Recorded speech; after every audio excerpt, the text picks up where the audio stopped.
I'm Joe Steckler. Welcome to Focus on Seniors, the television arm of Helping Seniors of Brevard County, a show designed to provide you with information on how to develop your own aging and care plan. Our topic today is the Ultimate Mouth Manual. And with me in the studio is Dr. Lee Sheldon, who is really the owner of Solid Bite Dental Implants. Lee, welcome to the show. Thanks. Good to be here, Joe. Well, we've done a lot of television work, a lot of radio work, and newspaper work on programs designed to help seniors age with dignity and get them to help develop their own aging and care plan. And it's not just your work as a periodontist and other different resources in the area. I think it's important that I'm really, truly interested in why you wrote the Ultimate Mouth Manual. Well, it's interesting. By the way, here's the Ultimate Mouth Manual if you want to take a look at it. It is available on Amazon. But the more important part of it was my patients really needed a resource. The fact is that you only know as much about dental care as you choose to know. But as we get older, there are more things to know. There are more things we need to know about prevention to prevent people from coming to my office. But if people do come into my office or to any dental office, they need to know some of the options that are available to them. The fact is that there are things that affect people as they get older. They get tooth decay more often sometimes, particularly with medications. They have periodontal disease.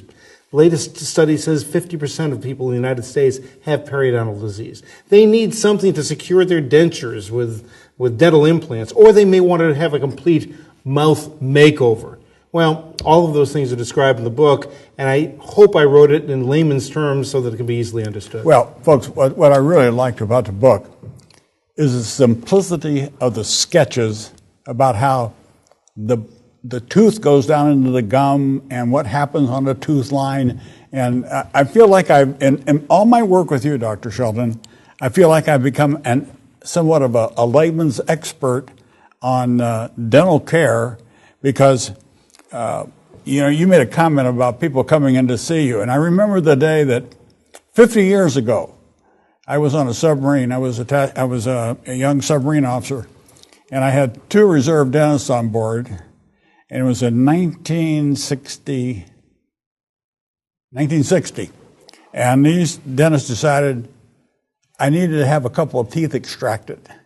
And they told me to come up to the submarine tender on a Saturday morning. And I sat there for 8 hours with a rubber dam in my mouth while I extracted a couple of teeth, put an implant in, and that's been in there for 50 years until I was having some problems with it, and I showed up in your office, and you were standing there with your pink scrubs on, and you said, you finally came to see me. That's right. You finally made it. Yeah.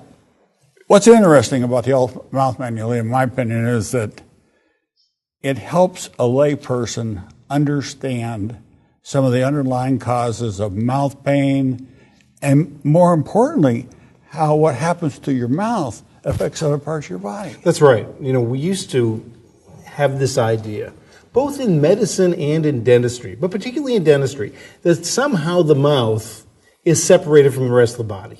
Well, how could that really be? If someone has periodontal disease, which is inflammation of the gum tissues, but more importantly, loss of the bone support for the teeth, if that's going on, that kind of inflammatory problem is going on in the mouth, is it just related to the mouth? Is it just going to happen here? Well, early on, we said yes. Now, it's clear that if we have an inflammatory change here, there are inflammatory changes that could be going on here, or in the lungs, any place, and that there is a commonality between dental disease or periodontal disease and other general diseases of the body. Especially for seniors. Yeah, that's right. I think as we become older, our body's immune system starts to break down. Sure. And if something happens, most people are not aware that the gums are one of the greatest conductors of disease. That's right. I mean, if you take a look under the gums, and of course I have a chance to look at it, but just look at it under the microscope. If we were to picture a blood vessel is enclosed and blood flows through it. But if you take a look at a person who has gum disease, so those blood vessels are open. Literally, there are ulcers on the inside of the gums. And so those ulcers then can gather bacteria, can gather some of the byproducts that occur as a result of the disease, and once it goes in through those ulcers, it is disseminated through the rest of the body.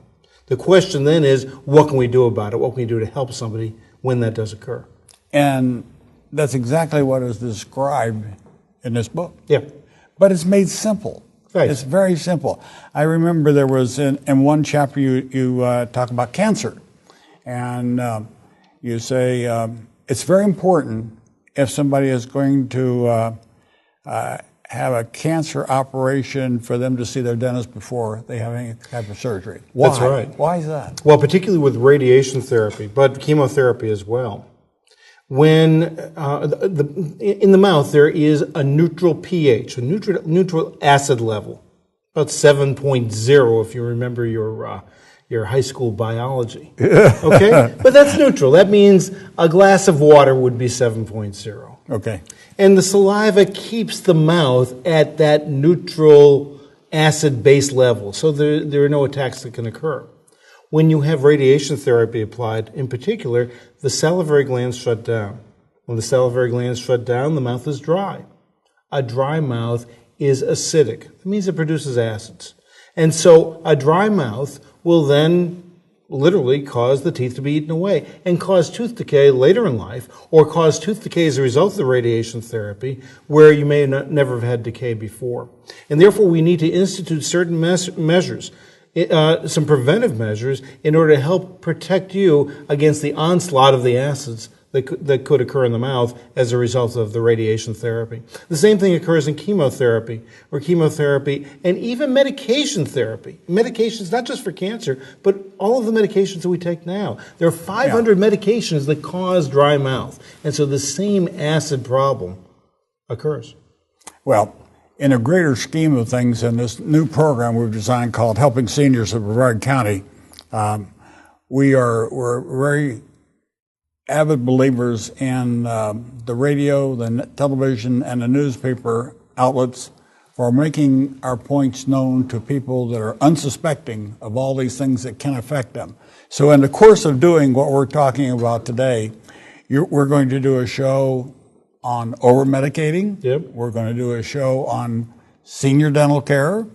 We're going to do a show on what are a couple of the We're going to do one on dental implants. Dental We're implants. going to do one on periodontal disease. We're going to do one on headaches and how headaches are related to what goes on in the mouth. Yeah. And we'll cover a lot of other things too. And when we decided that we would do the show on headaches, I said to you, what on earth does a dentist have to do with headaches?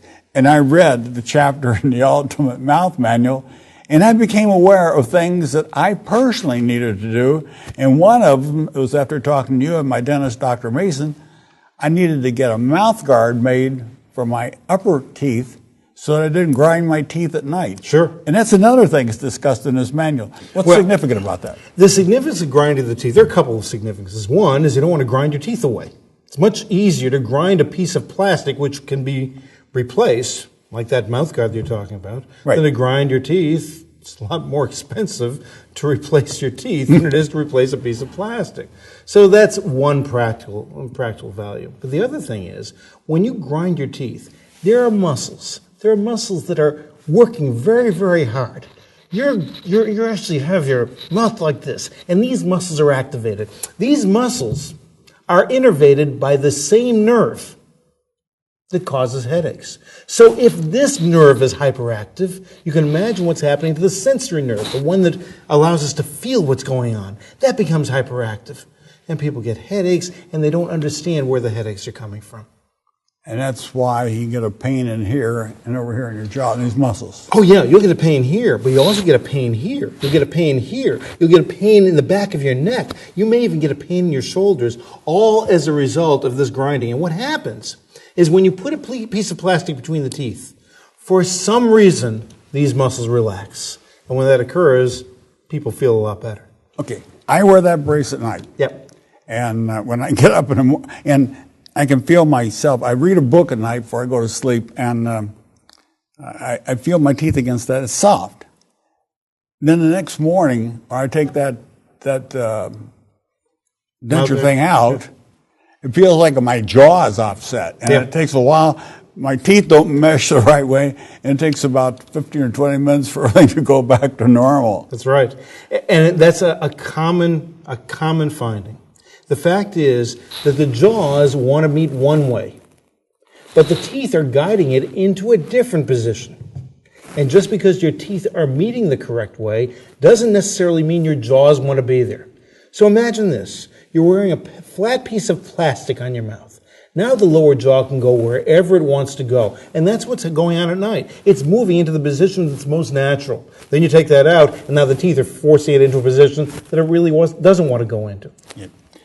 When I was having a problem with that bridge that I had, it covered 3 teeth, and I went over to see you that day, and you were standing there in your pink scrubs, and you had sort of a smile on your face, and I said, you were just waiting for me to come back because you knew eventually that I would have to have a dental implant. That's right. Because if you have a tooth that comes out in between 2 teeth, you can put a cap on, put a temporary bridge in there, or a permanent bridge. You can do all that. That's right. But when you lose teeth in the back and there's no way to anchor it, thank God that some dentists came up with dental implants. That's right. And what is a dental implant? Most people don't even know what a dental implant is, so let me just describe it. And I know we'll be doing this is all in the book. That's what we're talking about today. That's right. But a dental implant is nothing more. Well, let's picture this. You see a tooth. You see the top of the tooth. It's called the crown of the tooth. And then there are the roots underneath. If you had a tooth extracted, you know that the roots need to be extracted.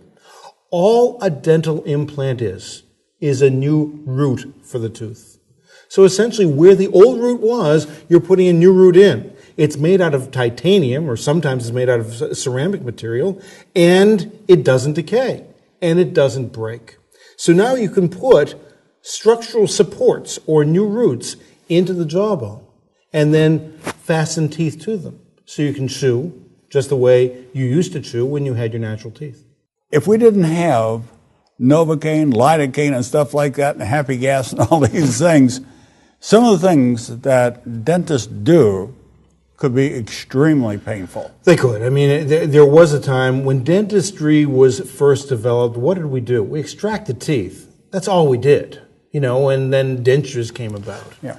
Certainly things became a lot more sophisticated once we had local anesthetics available. And it isn't just local anesthetics. People actually are sedated and can be sedated in the dental office as well, particularly for those people who have high anxiety and don't want to be in the dental environment, and we can understand that. So there are lots of different options available. But the fact is, if we couldn't get somebody numb, if we couldn't get somebody sedated, we wouldn't be able to do the work that we can do today. And today, we can do everything comfortably, and the end result is very similar to what you had when you did have your teeth, whether you're missing one tooth or whether you're missing all of your teeth. And folks, what Dr. Sheldon is describing is so honest. While it's in this book, it's in the book, but it's important that you understand that these things, through what Dr. Sheldon's described, have become almost an everyday procedure. That's right. For doctors and dentists qualified to do this. And that's another thing that you talk about in your book. You want to go to the right person. You want to go to somebody that knows what they're doing. In my case, at my age, my gums have receded some, and when you extracted the 2 teeth that had to come out, I had cracked both teeth, and there was absolutely no way to save them, folks. And Dr. Sheldon pointed this out through x-rays. He showed me where the gum disease was and where the parts around my teeth were bad. And he took those teeth out, and he mixed some of my blood with another product they have, put it down into the gums to help grow the bone. Right. I'm doing the layperson part. He'll talk about the other part of it. But I think if you understand what I felt and what I understood, it's easier to understand this process and the importance of it. Because what he did was he put this stuff down on my gum, and my bone grew so much that when you went to put the implants in order to have the proper spacing between the new bridge, Yep. which I still haven't got, which I'm going to get, that he had to shave bone down. That's right. You're a good bone grower. Well, I did. But what the important was, I didn't feel a thing beyond the first little prick of that needle going into my gum to deaden it. That's the way you did the shots. It's like selecting an orthodontist, a periodontist, a lawyer. If you want to get involved in the legal aspects of aging and develop trusts and how you protect your money as you get older, you're not going to go to an attorney that sells real estate. Right. You want to go to somebody that knows what they're doing. Right. And with your experience as a periodontist, you have described in your book a very simplistic approach for the layperson understanding the significance of periodontal disease and how many corrections have been made. And that's the point. I want this to be a simple manual. What we do in our office is anything but simple. And in order to be able to do the things that we need to do, we need equipment and we need a well-trained staff. These days for dental implants, I can't conceive of even placing a dental implant without the CT scan that you had done. Because I'm placing an implant in a... Say that again, because we talk about MRIs and CT scans of the body and everything, but you have a machine in your office that does a CT scan of the jaw. That's right. And I sat there and looked at all this stuff. So I'm very much aware of what Dr. Sheldon's talking about. Well, I'm operating in a three-dimensional world. I'm operating on your jaw. I need to know the irregularities in your jaw, so I'm drilling in the right place, if we want to use, layman's language, drilling. And the fact is that if I have a conventional x-ray, I can't see that. But if I have a three-dimensional x-ray called a CT scan, I can look at your bone from every angle and know the ideal position for the dental implant. But it's important to have the right kind of equipment to do delicate work. Sure. And when you think about drilling down into a jaw, that is delicate. Yes, it is. And there are certain things that we're looking for when we drill into the jaw. We're looking at how high the bone is, how wide the bone is. And I can measure all of that on the CT scan. How dense the bone is. Some people have denser bone than others, and they're treated differently. How much room there is between the teeth and where the implant is. Whether the teeth have dropped down, preventing me from placing a tooth in that spot. All of that needs to be known in advance. And not only do we have the CT scan, but we have treatment planning software, which allows me to do virtual surgery on your mouth before I ever do it in your mouth. All of these things are really important to make sure that we get the best result possible. Yeah. And while we're hitting so many different aspects of dentistry, Dr. Sheldon, but in your book, what are some of the other things that you really think are important that people need to understand? I've got a list of questions here, but, one of them is a question I have here. It says, what should seniors be attentive to regarding mouth care? Okay. What do you describe about that in the book? Well, the first thing we need to realize about mouth care is your mouth isn't the same now as it was when you were 20 years old, or 15 years old, or even when you were 40 years old. The fact I know that. Okay. And the fact is that things occur as part of life and as part of aging. Sometimes the gums recede. In fact, very often they do. So the root that used to be under the gum is now exposed to the outside. Okay. The root itself isn't mineralized as much as the enamel is. In other words, the root is softer, so that it is more prone to certain diseases. So that if you have the problem we talked about at the beginning of the show, if we talk about the problem of acids will eat away at the root more readily than they'll eat away at the enamel of the tooth. So that if you're on medications and your mouth is dry, it's important as soon as you recognize that your mouth is dry, or let's take it even earlier than that. Once you're on those medications which cause dry mouth, and as I said, there are 500 medications that cause dry mouth, You ought to look at something that you can do to moisturize your mouth. Baking soda rinses, for example, will moisturize your mouth. And will neutralize the acid levels in the mouth. And there are products that are available at the drugstore which will moisten the mouth and keep the mouth moist for an extended period of time. So that's one side of it. The other side is the periodontal disease part of it. You take that probe, you put that probe down below the gum line. I know. And it doesn't have to hurt. I see you cringing. It doesn't have to hurt. But when you probe, you're looking at how many millimeters that probe goes down below the gum line before it reaches some attachment. The good numbers are number 1, 2, and 3. 1 millimeter, 2 millimeters, and 3 millimeters below the gum line, that's the normal gum height. But once it goes farther than that, there's usually a disease entity working. And if that's the case, we need to identify that disease early. This is one of those diseases where if you identify the disease early and you treat it early, you get to keep the tooth.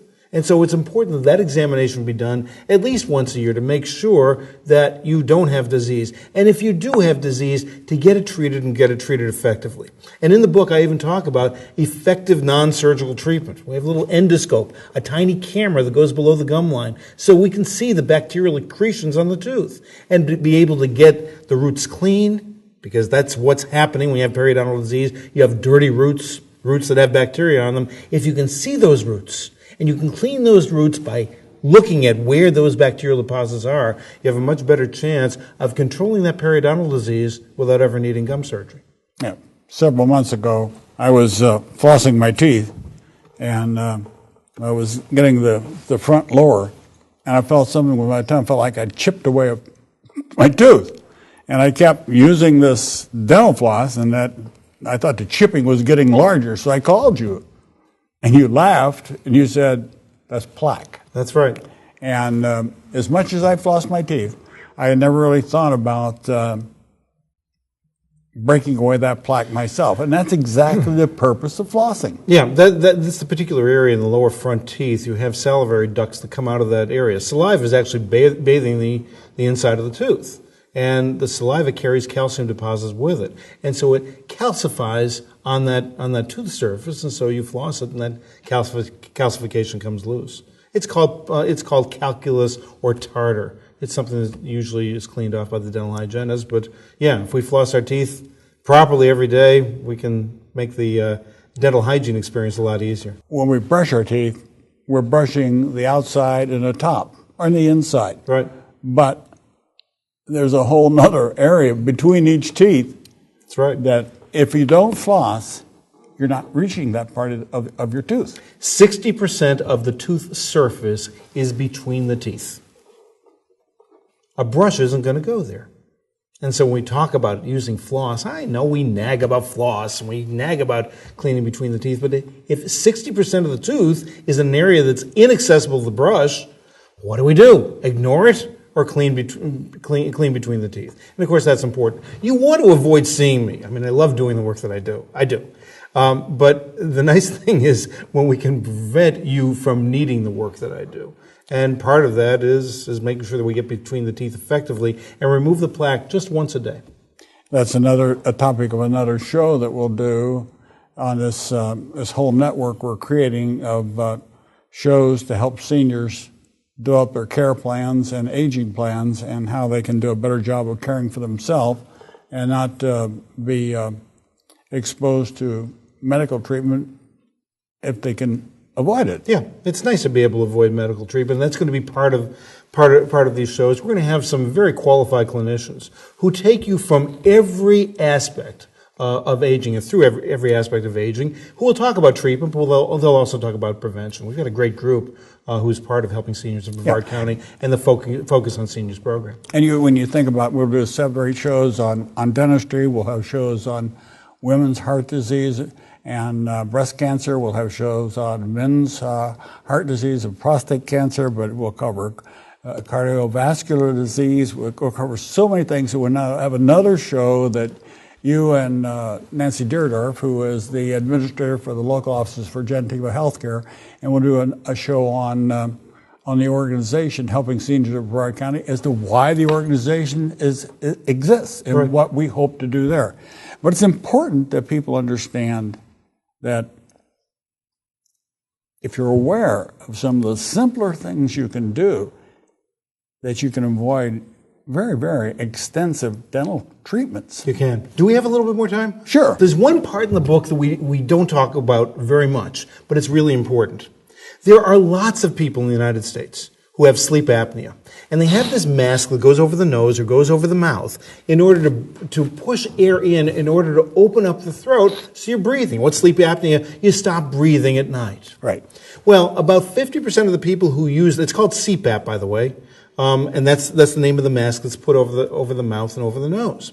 The CPAP device works every time, but only 50% of the people who have it prescribed can wear it. Do you know what the second approach is, as recommended by the American Academy of Sleep Medicine? No. What? It's an appliance. It's a dental appliance that goes in the mouth, an oral appliance, which brings the jaw forward. If you've ever taken CPR, you know when you're opening the airway, what do? You bring the jaw forward in order to open the airway, in order to help somebody breathe. Okay. So this is an appliance that's placed in the mouth to bring your jaw forward. When your jaw is forward, your airway opens. And so for those people who can't wear CPAP, there is an oral alternative called a mandibular advancement splint. Mandibular meaning the lower jaw, advancement meaning advancement, and splint is like the night guard that you were talking about, but it's made in its specific way in order to open the airway. It needs to be fully adjustable because we need to get to that sweet spot. And that sweet spot is done by gradually advancing the lower jaw with this appliance until we get to the point where the sleep apnea is gone. We work with pulmonary specialists all the time to help people who can't wear CPAP. I can't remember. Is that in the book? That's in the book. Do you remember how many chapters are in the book? No. Do you? No. I think you've read it more than I have. He's telling the truth, folks. He wrote the book, but I have read it more than the author has. I really have. And one of the reasons, Dr. Sheldon, is that I read the book so often is I'm an avid reader. I love to read romantic and historical fiction. I really do. My wife says, why do you read all that stuff all the time? But so much of it is based on actual fact. But I've enjoyed reading the Ultimate Mouth Manual, and it's not a promotion just to sell this book, but it's something that's very important. And it was fun to write. Yeah. And by the way, my son contributed to the book as well, so that was even more fun to be able to write one with him. But we're out of time, and I want to thank you, Dr. Sheldon, for being on the show. We'll be on more shows. Thank you for watching today's episode of Focus on Seniors. If you have questions or comments, please call radio station WMEL 1300 at 321-631-1300. For more information on senior care and resources, visit our website, helpingseniorsofbrevard.com. Thank you for watching the show.